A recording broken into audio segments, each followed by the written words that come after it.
Hello everyone, welcome back to Spararia YouTube channel. Alright guys, so yeah, in this video I would like to show you a tutorial on how to rename hotspot network on Samsung Galaxy A36. Alright guys, so yeah, if you guys want that your hotspot network is easy to recognize by other device that want to connect with, so you have to rename your hotspot network. And how to change or rename your hotspot network is very easy.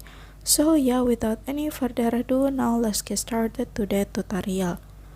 Alright guys, so yeah, the first thing first that you have to do is now you can go to settings menu on your phone like this, and then after that now you can go to connection, and then now you can go to mobile hotspot and tethering.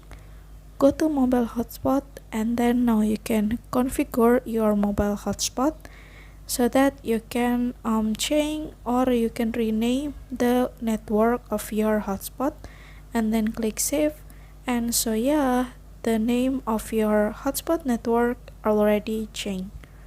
Okay guys, so yeah, here's the tutorial, and thank you so much for watching. See you guys on the next video.